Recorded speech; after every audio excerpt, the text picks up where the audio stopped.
Update Sneak Peek 3 for Clash of Clans sees changes to the home village. We already mentioned the balance changes and removal of flags in Sneak Peek 1, clan capital changes in Sneak Peek 2, and if you've been enjoying those videos, I would recommend subscribing, especially if you are one of my viewers that is not subscribed to the channel. We are aiming for 30% subscribed, and we are doing an excellent job getting there. Let's dive into today's changes though, and the first one is probably the biggest change of this update. Attacking is the backbone of Clash of Clans, and when you go to train troops, this screen now looks a little bit different. It just shows the housing space of each troop, and it's easy to then correlate with your total troop capacity. But why is this screen different and showing this? Because troops are now free. You do not have to spend any elixir. This is exactly the same for these spells. Siege machines are the same. They no longer cost gold in order to cook up. You do, however, have to wait the training time in order for your army to cook up. So that might be a factor on which troops you take. But you no longer have to worry about just using Barch in order to farm and trying to keep everything cheap. If you want to do a mass hog rider attack,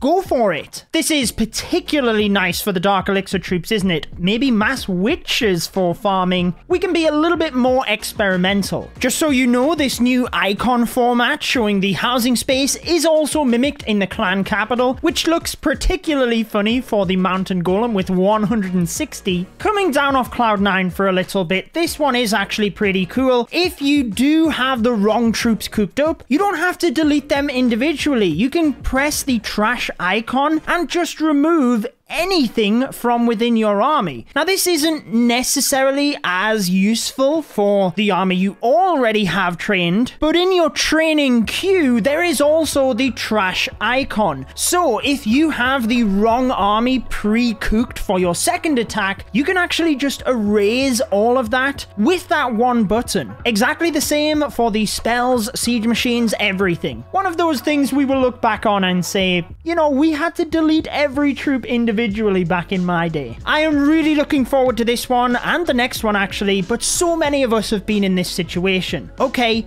whose turn is it to boost up super minions just for the war donations? You no longer have to do that. I do not have any super troops boosted on this account, but now the quick donation allows you to donate any super troop that you have access to. It does not need to be boosted, but you do need to have access to it, i.e. have the appropriate level unlocked. You can see that the 1 gem donation will apply here as well, and you will still receive credit for any season challenge tasks or clan perk benefits. I know the skins and sceneries aren't everybody's cup of tea, but I loved when they implemented the random hero skins because we're getting so many. And the same is true for the sceneries. They continue to add more. I have purchased these. I want to see them, but I don't want to have to tediously switch the scenery every single time. Now, with the random scenery selection tool, you can choose the sceneries that you would like to be on the random list, and every time you log into Clash of Clans and your home village loads, it will select one of your random sceneries. Again, we know it's a quality of life focused update, but I'm pretty happy to see that one.